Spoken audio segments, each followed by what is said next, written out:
Good morning, everyone. I want to thank you all for coming. First, let's thank Alejandro Aguiar for the music he's been playing. Former Moscow High School student, I found out. Thank you for joining us, whether you're here in person or on Zoom, and helping us to transition to a new form of presentation where people can eat safely and be in their home if they can't get out. So I'm excited to try this new system. This wonderful presentation of our breakfast means so much to so many people because it's a chance to say how much we believe in the ideals of Martin Luther King. And it's a unique event because the Latah County Human Rights Task Force puts it on. By the way, I didn't say, I'm Joanne Manita, I'm chair of the task force. We put it on, but we do it in collaboration with the City of Moscow, the University of Idaho, and Moscow High School students. If you're here in the hall, you can see the students who without them we couldn't do it. They decorate, they set up the table, they bake the muffins, they serve the breakfast, and they stay and clean it up. And having that intergenerational cooperation is the beginning of community. So let's thank them.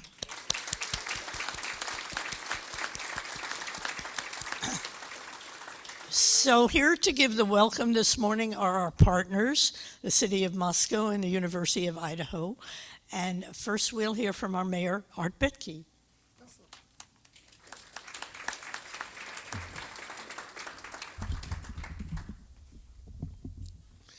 Okay, thank you all for being here and attending the Martin Luther King Jr. Day breakfast. This is a chance for us to sit and think about a lot of his ideals and the way we incorporate them in our own lives and the lives of our neighbors and other citizens. Thanks to the Latah Human Rights Commission for putting this on and for the invitation, and also all the other affiliated groups that go along with it. And also especially thanks to the volunteers that are sitting here doing the good work distributing the niblets this morning.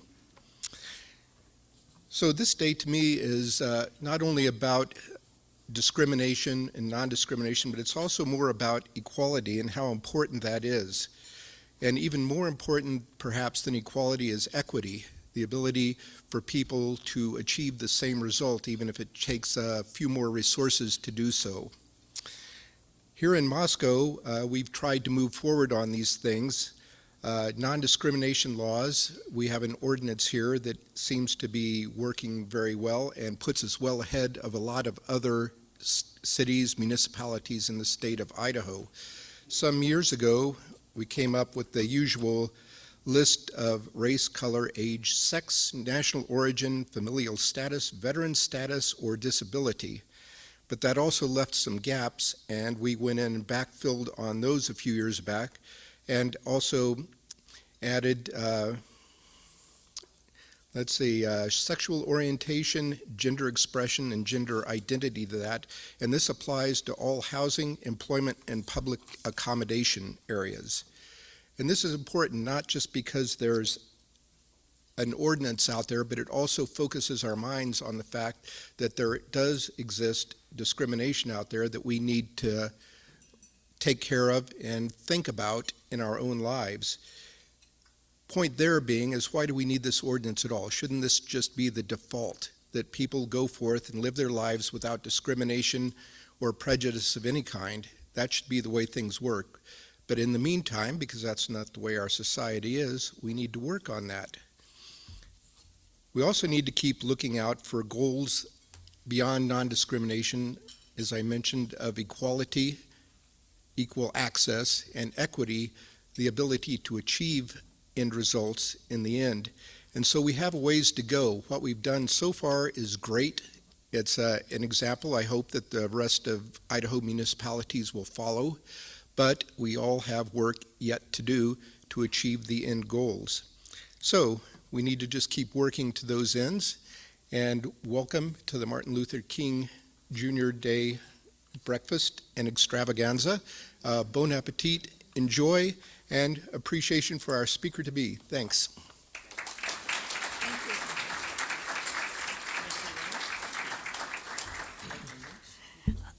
And your program says Yolanda Bisbee will give a presentation, who is the head of Chief Diversity Officer of UI. Unfortunately, she has COVID. And so we have another representative, Vice President Dan Ewert, to give the welcome from the university. Thank you.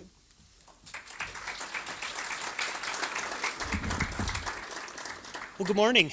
My name is Dan Ewert. I'm the Vice President of Information Technology for the University of Idaho. And I am, unfortunately, a poor substitute for Dr. Yolanda Bisbee, who is very sorry that she can't be here today. It's always hard to follow our mayor, isn't it? Right? He knows exactly what to say in these scenarios, but I am honored to be here at the annual MLK Human Rights Breakfast, and I would like to just share a few words of welcome to all of you, and thank you all for being here. The work done by the Latah County Human Rights Task Force and its partners over the year has made an enormous impact on our community.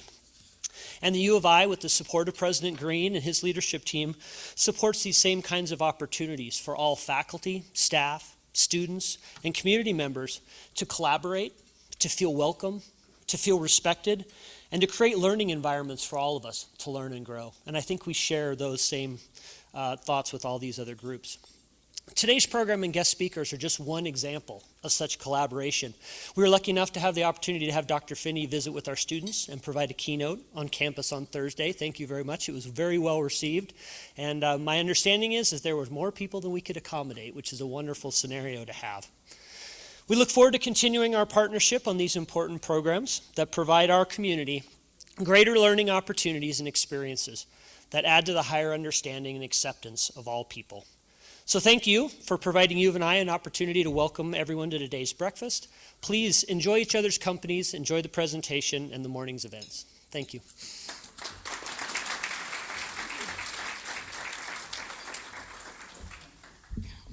Okay, we have a new tradition that we start with the good news department.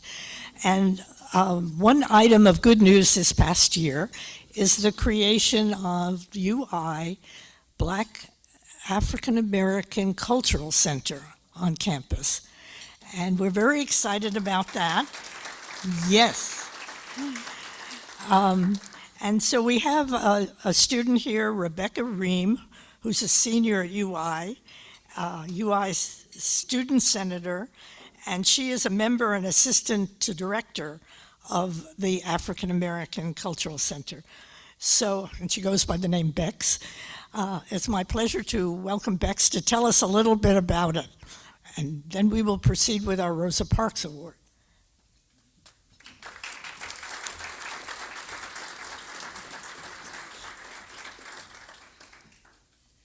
Hi, I'm Bex.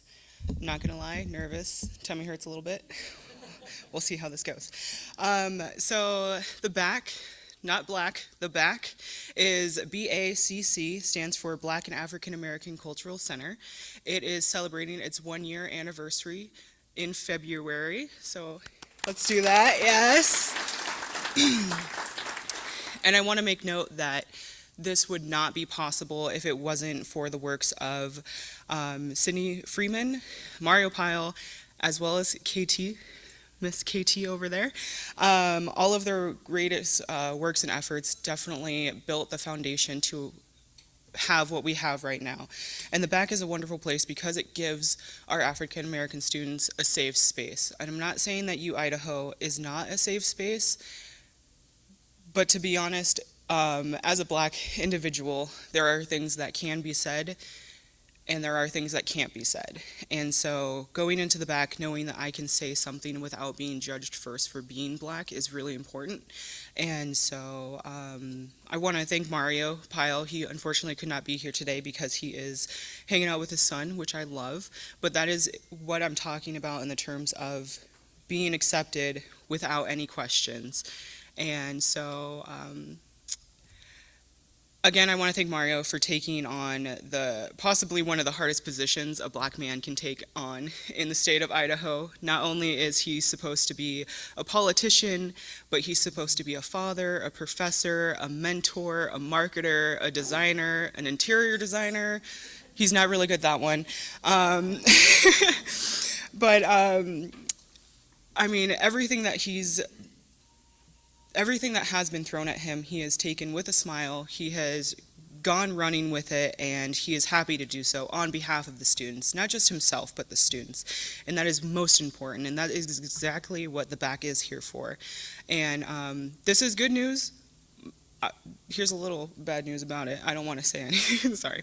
But because it is a new and upcoming situation and position, the back is one of the smallest rooms in the ISUB, which is the student union building that we have. It is fully dependent on student fees and the gracious donations that come from all of you individuals that are here today. So thank you for that. And but due to that limiting funding, we only have Mario, who is the leader of almost everything Black related on campus, and that poor man has agreed to do so much. So with roughly over 4,000 white students that are registered to be a student at the U of I, if you had to guess how many Black students were on campus, just a guess. There's no right or there is a wrong answer. There's 80. There's only 80 Black students, and so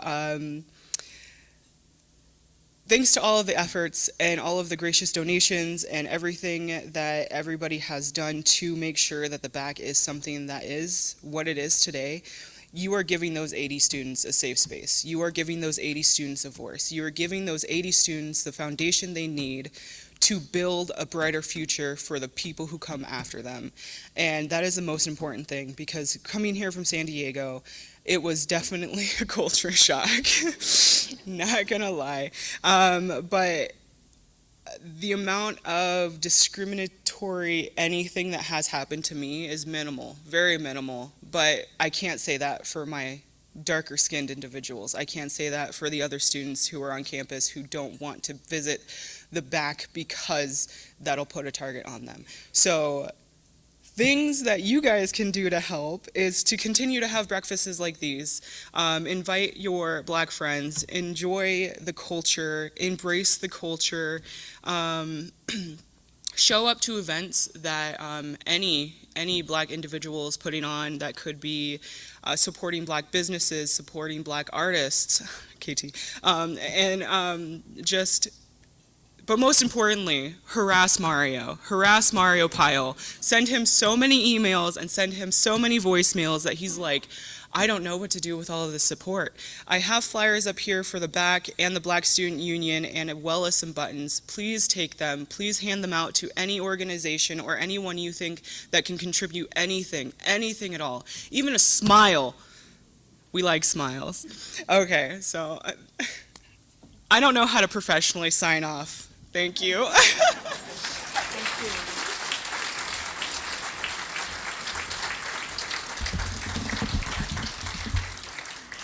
So when we started this breakfast 29 years ago, one of the thoughts of what to do as part of the program was to honor people in the community who were making a difference, making a wonderful contribution to human rights. And so we started the Rosa Parks Human Rights Achievement Award, named after Rosa Parks, whose actions made a difference. The first award was given to Stan Thomas, who's passed on, but his daughter is here with us today. And we've been giving those awards every year. After a few years, it was suggested we also give an award to a young person, a student, who maybe hasn't accomplished quite so much, but is showing great promise. So we added the Student Award. And that's an important part of what we do every year at the breakfast. Before we do that, though, I would like to take a moment to remember and honor some of the leaders who have passed this past year, two of whom have received that award, as a matter of fact. One is Linda Christensen. She wasn't a member of the task force, but as you'll hear later, she was a volunteer who was always there. In fact, she was queen of the kitchen and would always prepare casseroles for us. She would shop in the farmer's market in the summer, buy all the stuff and cook it for us. She was also a very active member of the Sister City Association. Another person who we're missing is Dean Stewart, former pastor of Emmanuel Lutheran Church, but also one of the founders of the Peace Coalition, and also the always to be found at the Friday Peace Vigil, and always to be found playing with the Moscow Peace Band. And he was one of the award winners of the Rosa Parks Award.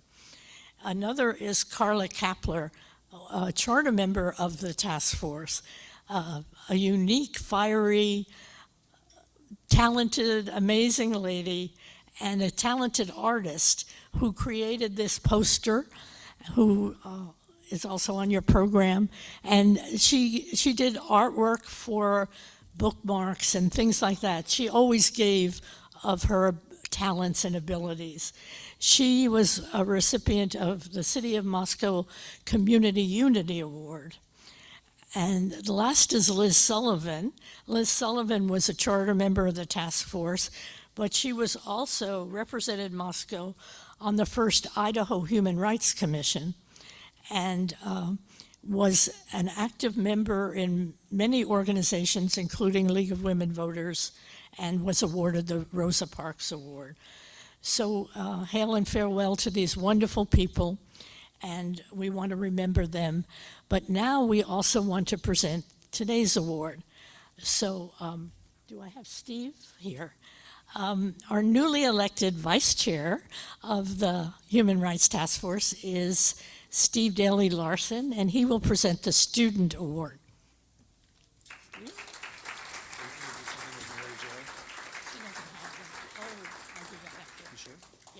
Well, no, I'll do it now. You have it? Oh, okay. Sorry, I lost my place here. Another bit of good news.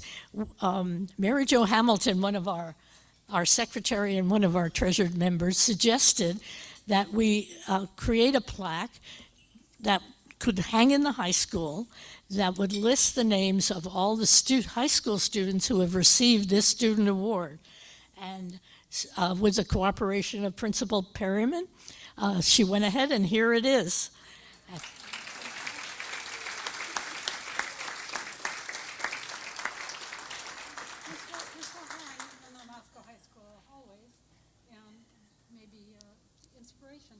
Some of the new students that are coming through.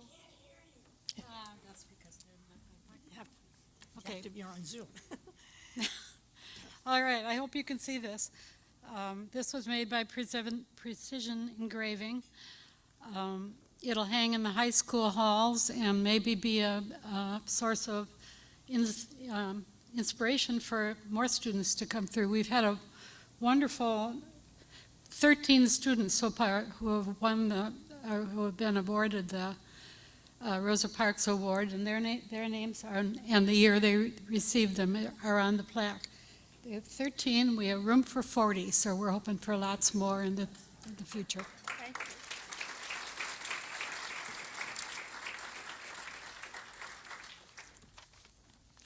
Thanks, Joanne. Thanks, Mary Jo.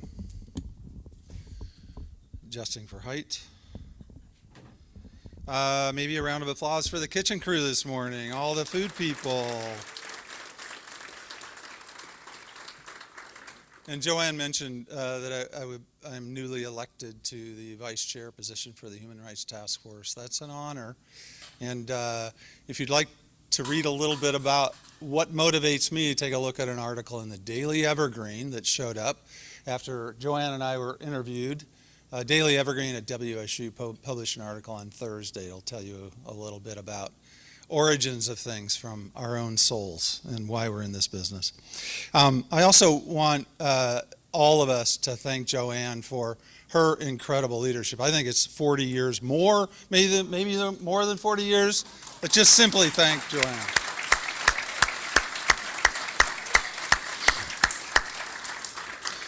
And I also want to do a shout out to Bex, who I thought did a tremendous job up here. She told me she had a stomach ache, but I pushed her up here anyway. KT Turner, KT, will you wave to the crowd? Another incredible leader in the Black African Americans. Yeah. It's just an honor to have both of them here at the head table with us. Excuse me. The Rosa Parks Junior Award is presented to a young person in the community who shows promise in the field of human rights. The criteria are active participation in human rights causes, a record of leadership and accomplishment, and manifestations of special courage and commitment in opposing bigotry and celebrating diversity.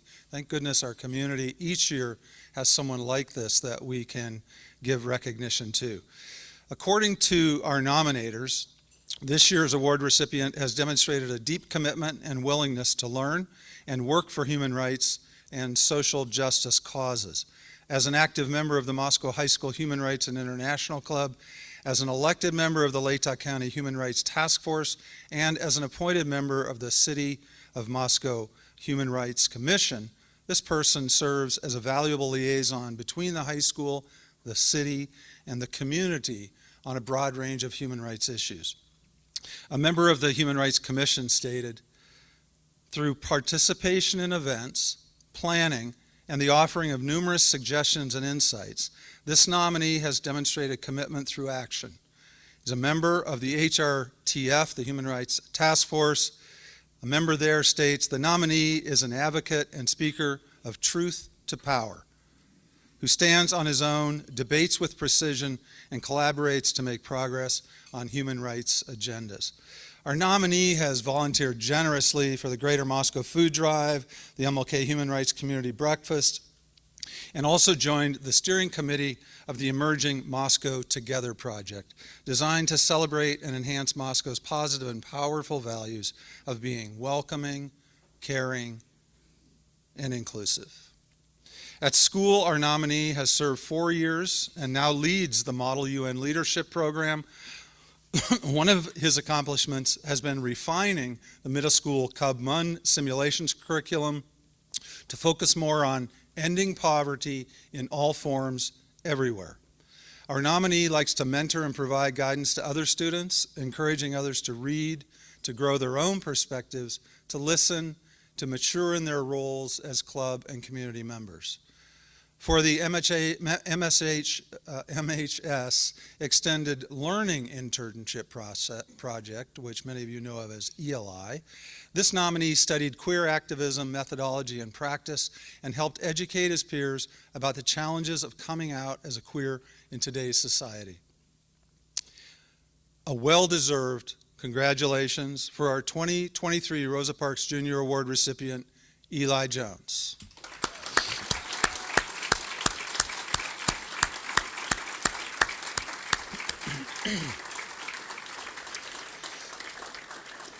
The good volunteer that Eli is, he is leading a delegation from the area at the Model UN program in Boise this weekend. He has been informed that he's won the award. So he's not with us today, but true to form, he's down there doing what he does best. However, Eli's parents, Ginger Carney and Adam Jones, and his grandmother, who I believe is Catherine Carney, did I get it? Patricia Carney, oh, sorry, hi Patricia, are here to accept the award. After all, it's nice to acknowledge the family's role in raising a fine young person like Eli. So please come forward to receive the award.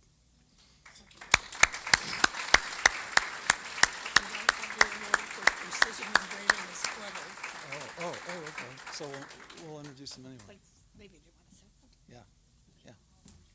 Oh, they don't all want to come? So apparently Precision Engraving was flooded. Some of you probably know about this. And so our award is partly underwater at the moment, but Ginger would like to say a few words. Actually, I did not know I'd be saying a few words, so I know that Eli is really humbled and honored to receive that award. I don't think there's anything I can say after Stephen's introduction that can really describe more about what he's done and what he's doing. I know he wishes he could be here. My husband actually didn't want to come up here because he's videoing this so that we can share it with Eli, but he has been involved in the Human Rights Task Force and Commission for a number of years. That work is important to him.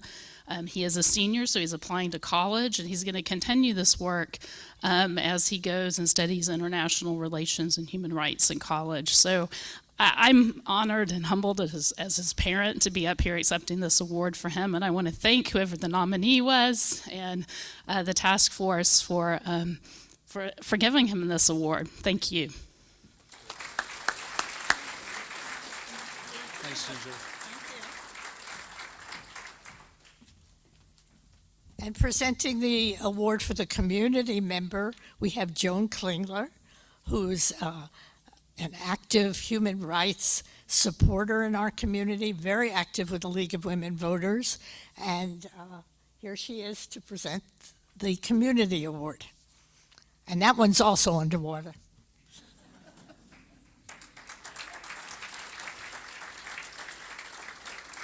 Thank you, Joanne. And I'm nervous too. So I'm reading from my cheat sheet. We all know people who are misunderstood, stigmatized, and looked down upon throughout their personal struggles. Even when they seek help, they are met with obstacles. They are fellow community members. They might be our neighbors, co-workers, family members, or even ourselves. They live in rich neighborhoods, poor neighborhoods, and in the street. They may have distinct needs, but they encompass all those who face discrimination. They are Black, Hispanic, Asian American, members of various faiths, female, gay, transgender, people with disabilities, and others who are marginalized. Sometimes they are invisible, even when asking for help. Today's honoree saw the need, saw the people, and wanted to help. This person truly believes in the good of those individuals and knows that those who struggle with mental health and substance abuse disorder are fellow citizens, not an embarrassment and not to be hidden from society. Thanks in large part to this person's initiative and diligence, their capacity for building alliances and ability to write compelling grant proposals, a center was opened 7 years ago in the midst of our community. It is a helpful, welcoming place not to be hidden away. Today, it receives continued funding from local, state, federal entities and from you, the public. The center offers workshops, education, and support in developing skills and giving people opportunities to prove to themselves that they are capable of success. Thanks to this person, crisis training for local law enforcement and first responders was instituted. Clients are greeted with kindness and compassion, treated as the family and friends they are, and welcomed into the mainstream of society. Due to this mentorship and working to build community support, these clients can continue their recovery outside of the center with a home to stay in while they re-enter the workforce and continue their recovery. Because of the hard work and caring nature of today's recipient, Moscow Center has become a beacon of hope and a model for others to emulate. I am pleased to present the 2023 Rosa Parks Human Rights Achievement Award to the founding director of the Leta Recovery Center, Daryl Keim.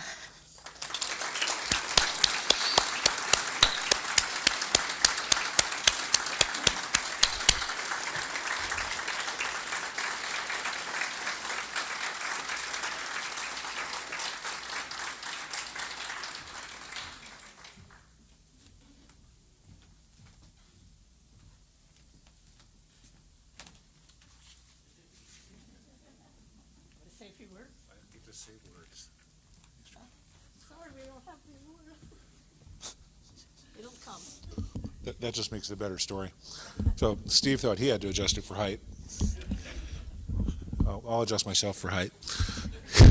It's probably a little easier. My wife tricked me. I'm supposed to be at the Mac and Cheese Festival in Coeur d'Alene at this moment. I didn't prepare any remarks as a result. However, I would have to say that this is a great honor, but I think the honor goes to the entire staff of the Recovery Center.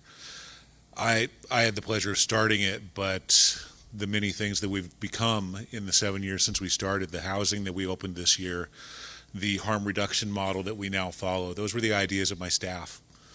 So I happily accept the award, but the honor goes to the entire staff, in my opinion. Thank you all.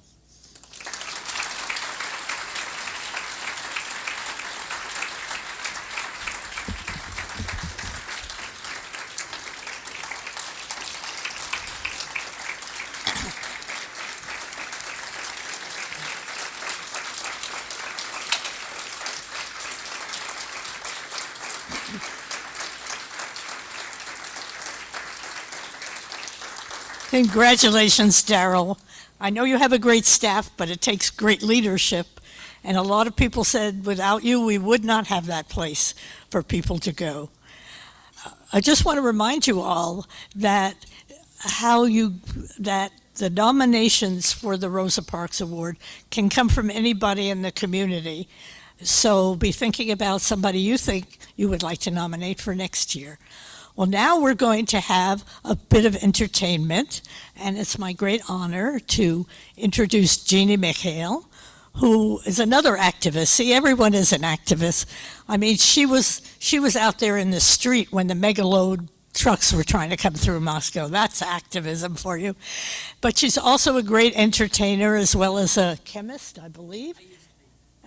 Come on up, Jeannie, and she's going to play some music for us. You grab your last muffin because foods are going to disappear soon.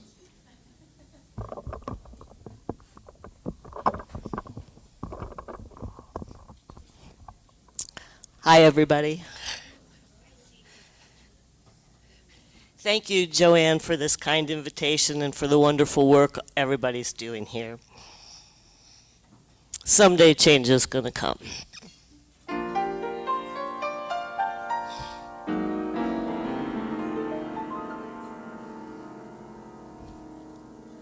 I was born by a river in a little tent. Just like that river, I've been running ever since. It's been a long, long time coming, but I know change is gonna come. Yes, it will. It's been too hard living, but I'm afraid to die. I don't know what's up there beyond the sky. It's been a long, long time coming, but I know change is gonna come. Yes, it will. So I go to a movie and I go downtown. People keep telling me that I can't hang around. It's been a long, long time coming, but I know change is gonna come. Yes, it will. So I go to my brother and I say, brother, help me please, help me please. But he just winds up knocking me, he just knocking me right back down to my knees. Well, there were times when I thought it wouldn't last for long, but now I think I got the strength to carry on. It's been a long, long time coming, but I know change is gonna come. Yes, it will.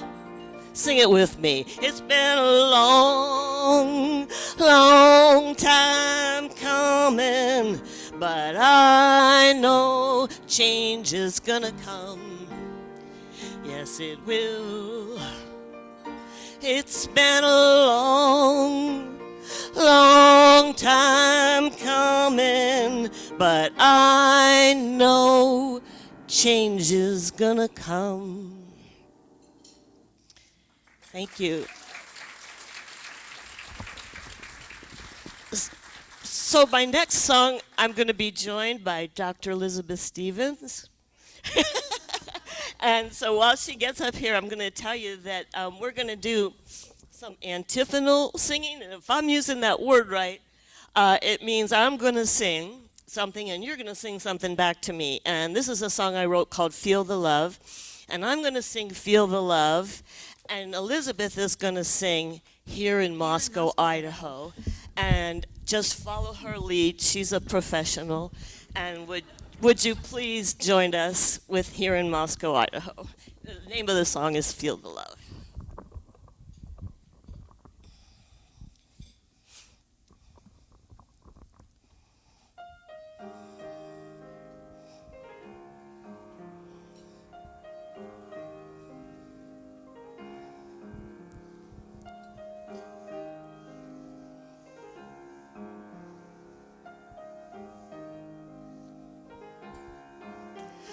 On the broad shoulders of a modest mountain, striped by a stream, paradise, the hills of the Palouse, the lost people of our dreams, under sacred skies. Sometimes winds of sorrow sweep the prairie, and our heart cries from ashes real and imaginary. We will rise, feel the love. Here in Moscow, Idaho. Feel the love. Here in Moscow, Idaho. Feel the love. Here in Moscow, Idaho. Feel the love. Here in Moscow, Idaho.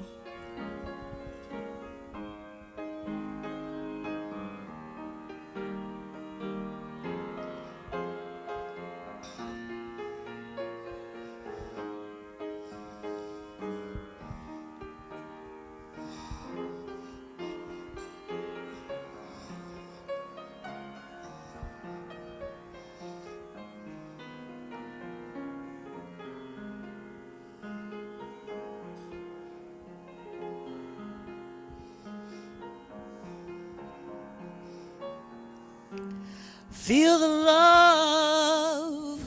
Here in Moscow, Idaho. Feel the love. Here in Moscow, Idaho. Feel the love. Here in Moscow, Idaho. Feel the love. Here in Moscow, Idaho. Long shadows, early flowers, retreating snow on the forest floor. The harsh winter of our discontent, a fleeting glow, just a metaphor. Spring will warm the windows of our lonely souls and restore the light that dust cannot obscure forevermore. Feel the love. Here in Moscow, Idaho. Feel the love. Here in Moscow, Idaho. Feel the love. Here in Moscow, Idaho. Feel the love. Here in Moscow, Idaho. Living in the moment of the 11th hour Open up the door to the ivory tower. Sing like a bird, bloom like a flower. We have the music, we have the power. Feel the love, Here in Moscow, Idaho. feel the love, Here in Moscow, Idaho. feel the love, Here in Moscow, Idaho. feel the love. Here in Moscow, Idaho. Thank you all so much.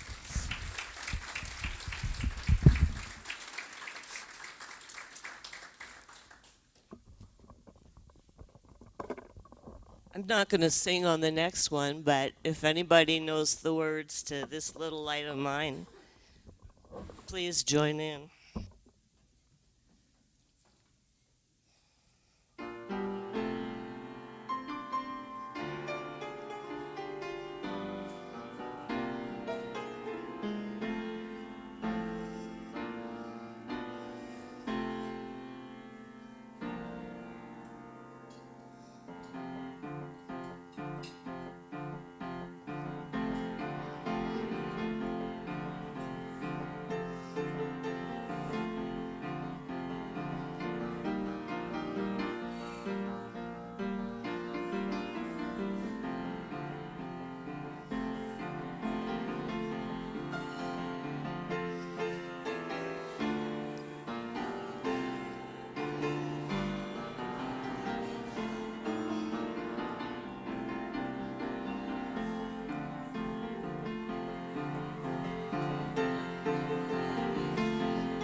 Thank you very much.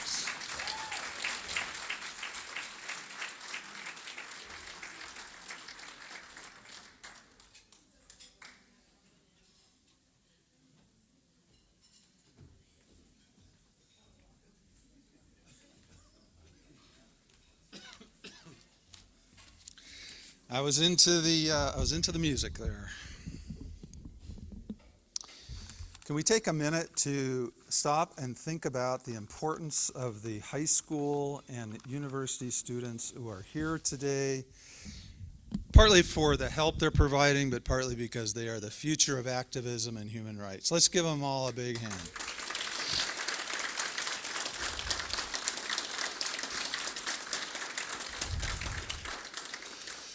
Thank you. That gospel music actually brought some tears to my eyes.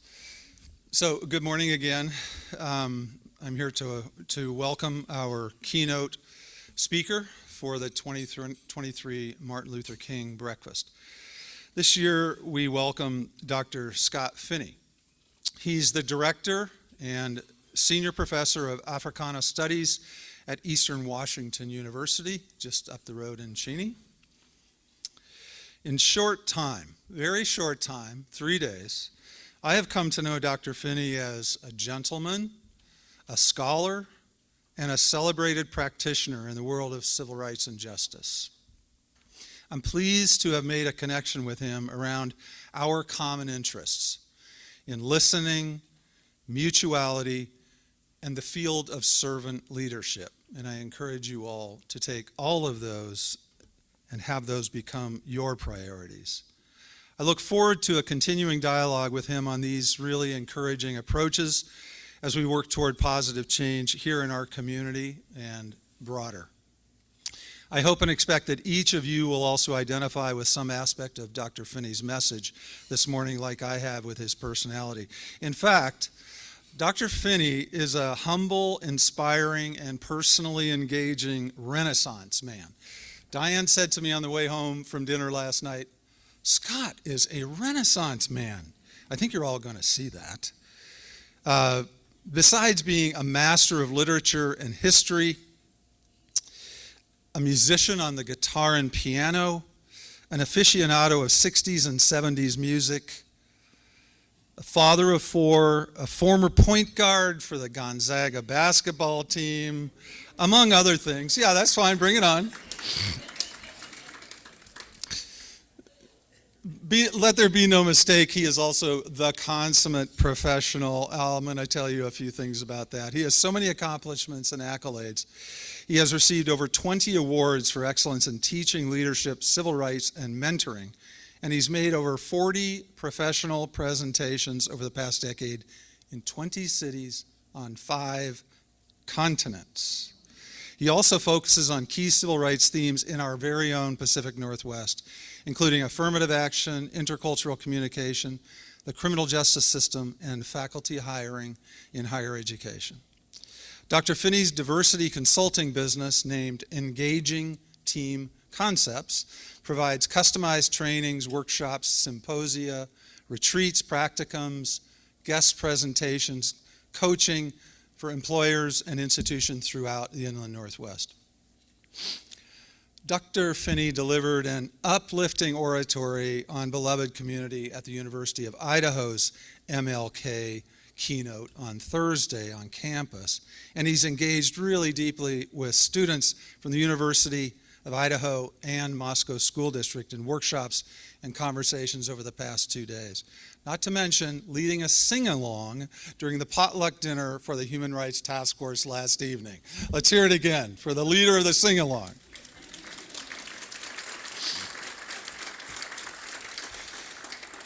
I'm smiling, as I know you will when you get to meet him. I really want to acknowledge the commitment that Dr. Finney has provided to our cause here in Moscow and for his stamina over the past few days. For this morning's address, the Human Rights Task Force has asked Dr. Finney to focus on the topic, community and human rights, growing together. Please join me in a warm welcome for Dr. Scott Finney. Appreciate your warm welcome. That's it. You bet. Thank you, Steve. I am so happy to be here. And as Steve said, we have grown together in a short time. And I'm looking forward to many, many return visits because I consider you all family. And we all here for the same cause. Thank you. I want to thank the mayor and the university, administration, faculty and staff, and especially the students, the Moscow High School, and of course the Moscow Alternatives High School as well. To blend with you all has been a beautiful thing, and to spend last night with the Latah County Human Rights Task Force, I would say was just like a party. And a reunion that, as if I've always known everyone there. So what you have here is so beautiful and so promising, and the potential and the capacity is unlimited. And considering all of the spokes that are here today, all focusing on the hub, my goodness, the potential is unlimited. And I went around and took pictures of all of the walls, and I backed up. I don't want to get any of you in trouble. I'm not going to put it on any website, but I took pictures of you because I wanted to have an album of my family. So thanks for being my family today. I grew up in Oakland, California during of course, the home of the most finest team in NFL history, Silver and Black. They've been taken hostage to Las Vegas, but they'll be back someday. But I grew up in Oakland in the 60s and 70s, youngest of seven, and social justice was the theme in our hearts, in our movements, in our time, in our music. And to see this here, so many years, so many decades later, mirroring the same thing, even advancing the same thing, I just want to brag about you. And so I took these pictures and I plan to show them to the Human Rights Consortium that I belong to in Coeur d'Alene. We're trying to turn the reputation and the whole narrative there in North Idaho. And we'll need your prayers, thoughts, and if you know voodoo, well, please do a little of that too. We need some help in that area. And then in the same way, working with Spokane, through all the years that I've been here since my freshman year at Gonzaga in 1975. And then at Eastern Washington University, I want to show all those folks that what's happening here is real, is genuine, and has an unlimited potential and a lot for us to learn. So I'm looking forward to our interaction, our circulation, and I just want to thank you all. Everything you've done here, I want to be your PR man in other areas. This is a marvelous thing. So congratulations. Congratulations. So when we talk about community and human rights, the crucial issue is, as it says on the program, growing together. So many groups here, so much dedication, so many years and decades of blood, sweat, and tears. It's an enormous task to turn the ship. The Titanic sees this iceberg ahead, and we've got to turn it. And I think you all are creating a momentum, a gravitational pull that I believe for the younger generation will leave a lot better situation. And I think we can always be encouraged by looking at the college folks and what they mean to us as we plant seeds into them and believing that there'll be a harvest much larger than the seeds. You know, when we talk about growing together, the crucial thing is this idea of community, because community, in a sense, really is the vessel. And there is no such thing as human rights. There is no such thing as social justice unless there's an interwoven community. Community actually needs the contents of human rights, the contents of social justice for its meaning, for its purpose. And I believe what's growing here, what's coming here, are all of the spokes pointing toward the hub. And we need to celebrate the hub. We need to actually, I would say, more and more somehow intensify and enrichen the hub by the spokes coming together more and more. And Dr. King, of course, gave his life for this view of a community, and he called it the beloved community. And actually, he gave his life apparently to get rid of segregation, apparently to get rid of Jim Crow, apparently to bring in racial equality. And that is so true. And he knew he would have to give his very life and blood for this, to overthrow segregation. Because segregation had been the I would call the fly in the ointment. Here we are, standing for liberty and justice for all, and yet this fly seems to have spoiled the whole setting. Liberty and justice for all demands desegregation, demands racial equality. But I would like to say, after 345 years of unofficial and official racial segregation, in 1964, Dr. Martin Luther King, with the help of President Lyndon Baines Johnson, and of course the Supreme Court, they actually brought in a new law that said it's now illegal, at least on paper, to discriminate, to actually use the genetic characteristics of individuals, even the gender of individuals, to actually become a barrier to access, to promotion, to what we call the pursuit of happiness. And that was a great accomplishment in 1964. But I would say that was written into the laws. At my age, I was only 7 years old when that happened. And I was astounded because I saw the reaction of many folks ahead of me. And at 7, I knew something was significant, but I didn't understand the true significance until later.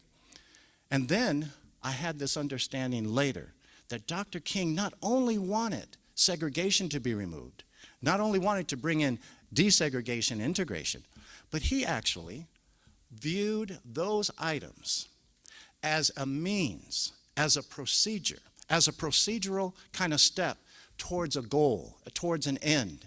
And that end is the beloved community.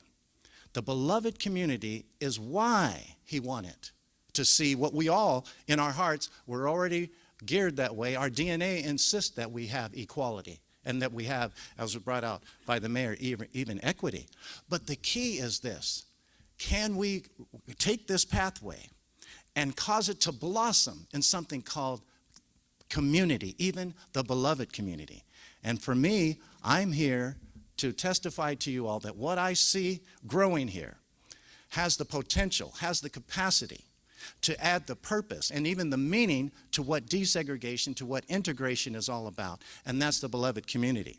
And I'd like to, of course, Dr. King spoke of this quite deeply, and I have about 20, actually I added 21, I think you'll like 21, because it relates more so even to your present situation. But I was wondering, as I released these 20 guiding principles, these 20 factors or 21 factors of what the beloved community is, what the meaning of integration was for, can the family respond with a yes, we can? Is that okay?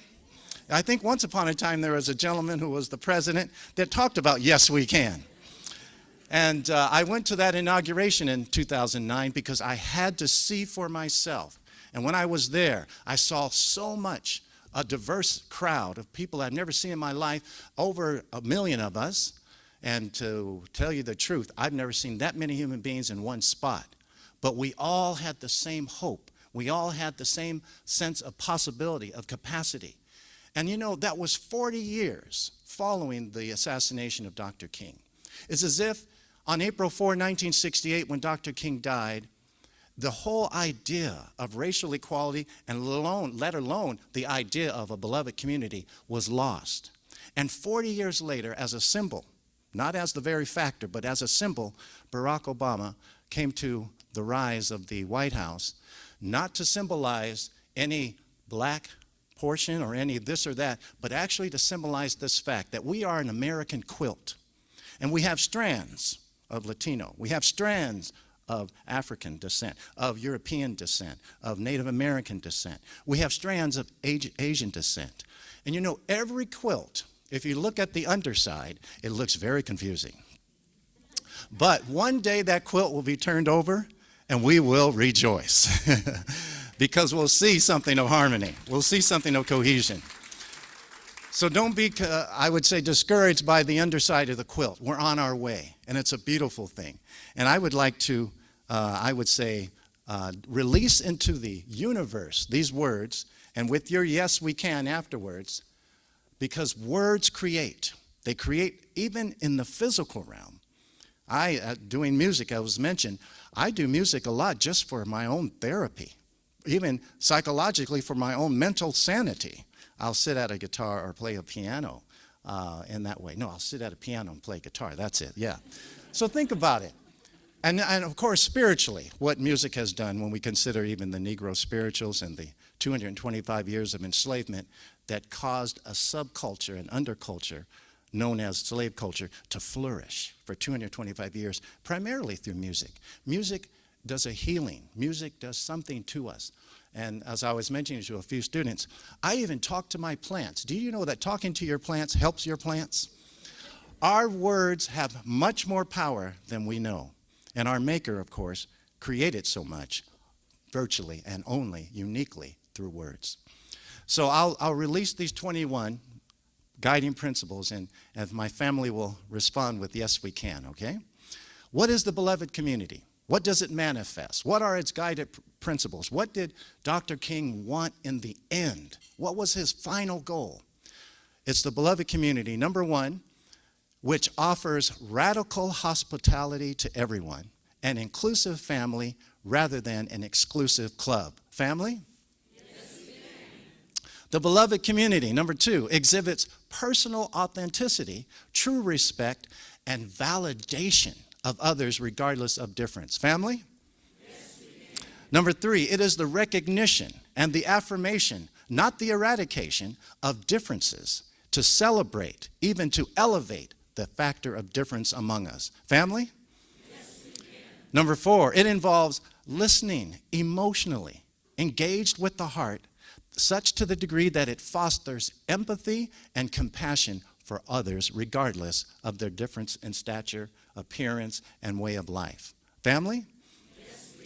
Number 5, it tolerates ambiguity, realizes that sometimes a clear-cut answer is not readily available. Is that okay, family? Okay, very good. That's the first 5. Listen to this next 5.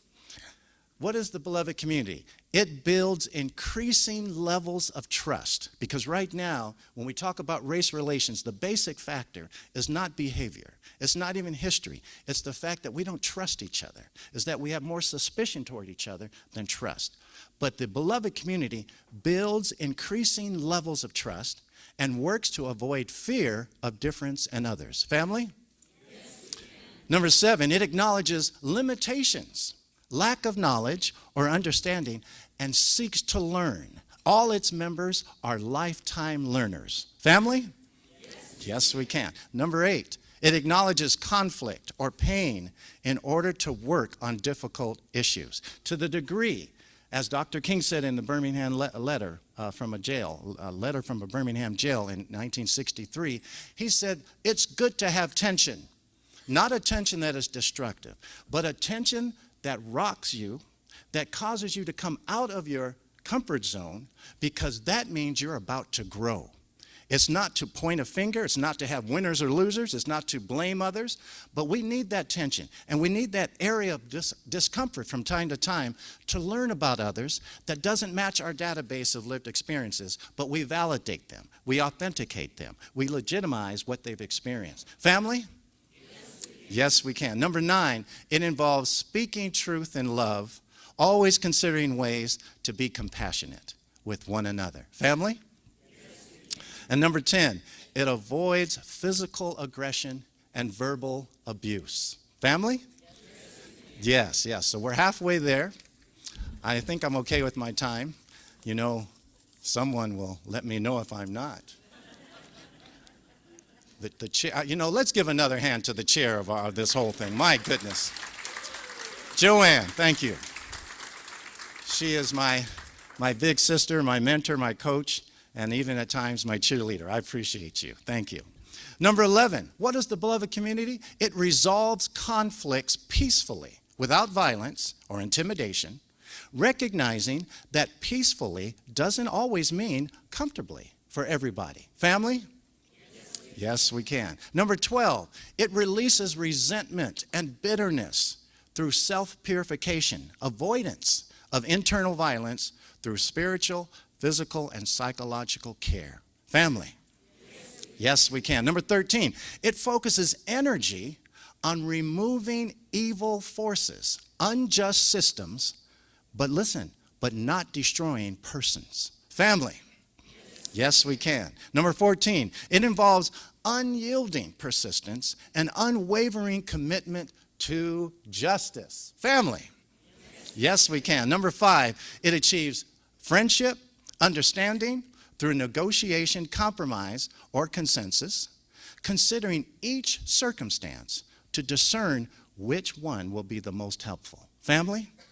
Yes, we can. Okay, and then the last 5, and then I'll add the 21st one. Number 16, the beloved community that Dr. King wanted righteously opposes and takes direct action against poverty, hunger, and homelessness, like our brother just mentioned. Family? Yes, we can. It advocates thoroughgoing, extensive neighborhood revitalization without displacement. Family? Yes, we can.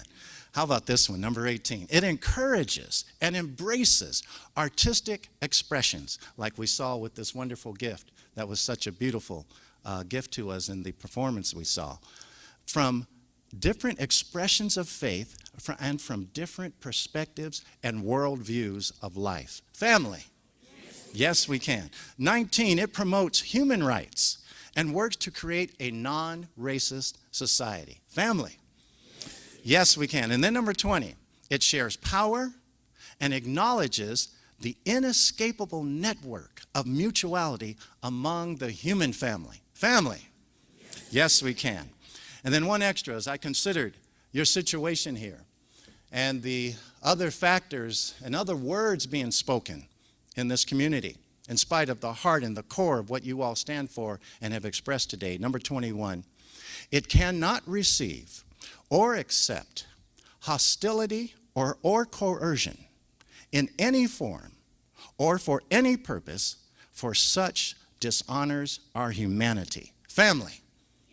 Yes, we can. And I believe what you have here, I want to add 4 takeaways that we could talk about, and maybe for the months to come, and hope that somehow we could bring it in more into fruition for the sake of the beloved community right here in Moscow. Number 1, the various spokes that are here today, here for the beloved community, here for social justice, here for the idea and the practice of human rights here in Moscow. You all can give energy, and I would say exponential energy, by hubbing together even more often to organically grow together. If the hubs are strong, and they really are, and if the hubs are authentic and sincere, and you really are, I can just tell in my 3 days here and of my past history, I would say this is such a promising, fertile kind of situation here. But the question is, can they be turned, all the spokes, into building blocks in a growing together, even organically, even interpersonally? And those building blocks, as I would say, will create a strand upon a strand, and even a quilt that will be a role model for many other towns, whether Coeur d'Alene or Idaho or Spokane or Cheney, in my eyes. Because what will happen, that growing together, that building block coming together, will actually produce social change against whatever turbulence is before you, against whatever mountains seem so insurmountable. That's number 1. And then number 2, the critical connective tissue is the sharing of personal stories. And I have to say that again and again. There is no connective tissue in a community unless there is the sharing of stories, the dyads, the groups of 3 or 4, or like we had last night, the small home gatherings. There must be from 15 to 20, 10 to 12, coming together to hear personal stories. Personal stories do something to you. I was sitting with students yesterday, and we heard a number of personal stories. And what those stories did automatically is they brought in instant mutual care and instant mutual accountability. It doesn't come from doctrine. It doesn't come from declarations. It comes from face-to-face interaction. And if you could have sat there with us to hear the stories of some of the students and some of the staff at the University of Idaho, immediately you are indebted to take care of them, to think about them, to consider about them. And that's the connective tissue, one-on-one, small group, home gatherings. And if we could practice that more, it's much more powerful than any surveys, any type of mass emails, or even that thing called social media that some generation really gets into. I would say this, it is the sharing of personal stories that will connect you through all of the troubles, all of the ups and downs that come forward. It is the exchange of stories that actually produces lasting, blending, connecting power. And it changes the me to we. And that's what we really need. Everyone really needs that. That's number 2. Then number 3, we are already wired to connect. We have been given a DNA that feels most fulfilled, at peace, and has a sense of meaning when we connect. We are actually inside of us going against our DNA when we don't connect. And now we just need to take that step to spend that time to actually listen and not just hear other stories. And when we do, it does something to us. You walk away transformed. Even if you don't intend to be, you can't be the same when you take time to authenticate, to legitimize, to validate people's lived experiences and stories that they can share with us. And I hope that we can go along with our DNA. That's the third step. And then lastly, I'd like to let you all know a good word that Dr. King shared. And I have held to this since my early days of consciousness in the 1960s all the way till now. And that's that the moral arc of the universe is long. And sometimes so long we lose sight, we lose hope, we lose encouragement.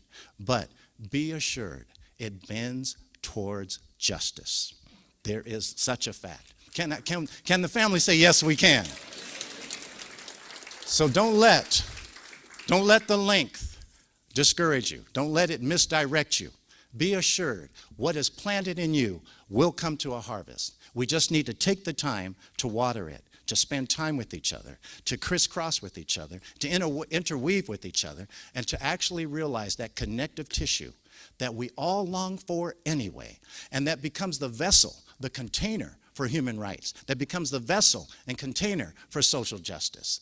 I am happy to be around so many beautiful people.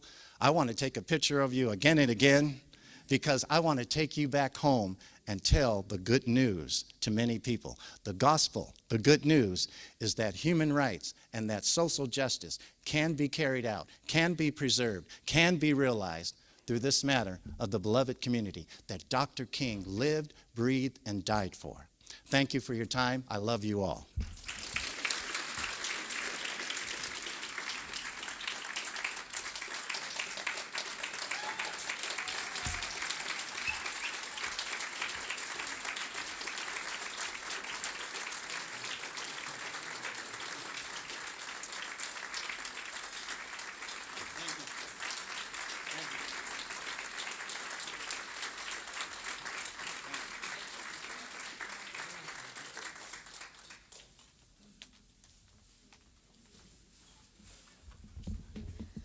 Wow, yes, we can indeed.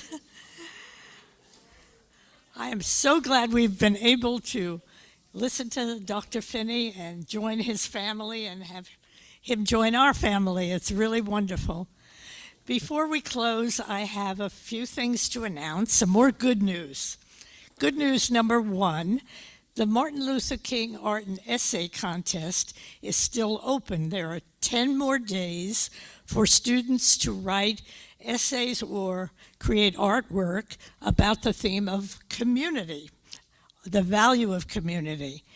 So if you are a teacher or a parent or a student, you could go to our website to find the prompts, and we will have a special ceremony on February 11th to give those awards. And I think there's some information in the back also if you want to pick it up. So that's number one. Number two is you can join the Lake County Human Rights Task Force. Ooh, we need your help. That's three things to know about our task force. We need your help. Some of us are getting a little older, and some of us have passed on, as you heard. We need reinforcements. We have great plans. We want to expand our work with young people in the community. And number two to know is we're not beholden to anyone. We're a grassroots organization. In these difficult, dark times when people are trying, for example, to undermine our free public school education, the backbone of our community, we can and we do speak out. So that's why we need your help.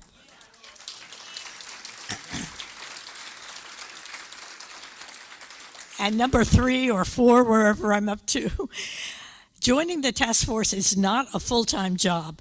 You can be a board member like Mary Jo and Steve and I and Walter, but you can also be what we call an associate member, and that's somebody who volunteers to work on a committee, and people who help just for the breakfast, for example. You can volunteer to do that too. And all this information is on our website. or you could sign up at the door and say, call me, and I will, or email me, and I might. No, I will. So we do need your help. So before we sing our final song, I would like to thank all the people who helped us today, and I'd like to have the student volunteers and the kitchen crew and the front of house, all our members to come up here so you can see them and thank them again. So where are those wonderful students?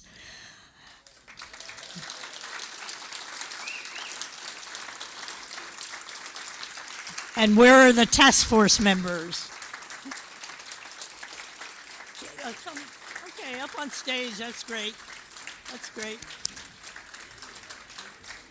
And we have one AmeriCorps worker. I hope she will join us. Usually I have 6 AmeriCorps. This year I could only get 1.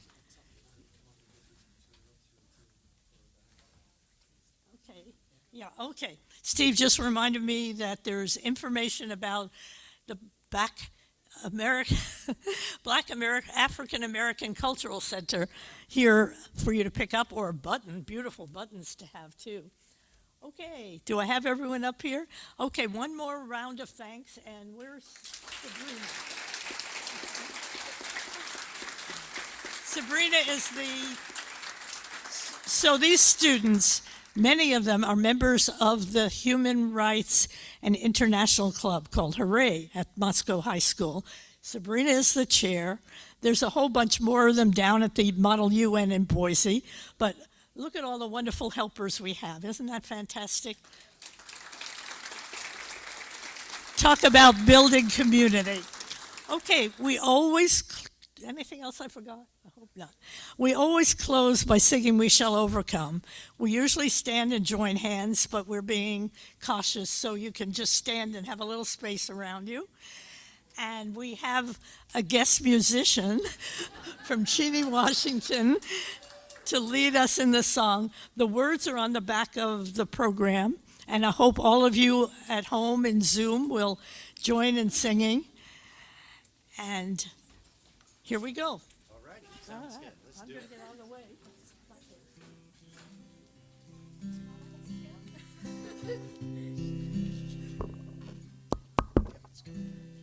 We shall overcome.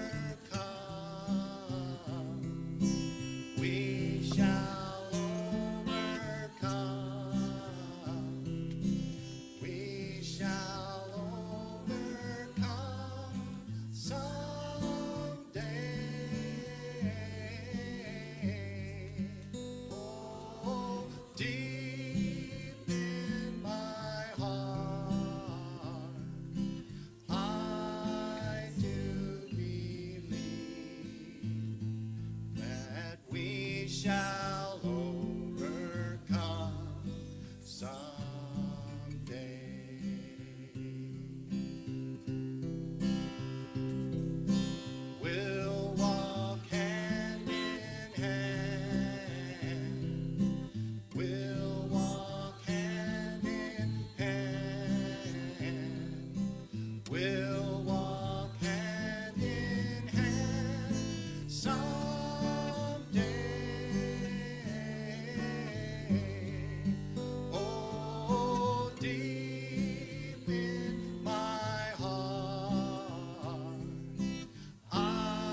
Thank you all for coming or zooming in, and we hope to hear from you at the task force.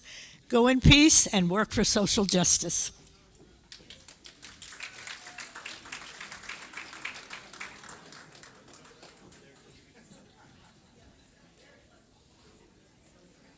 Well, Joanne, that was a beautiful time. Thank you so much.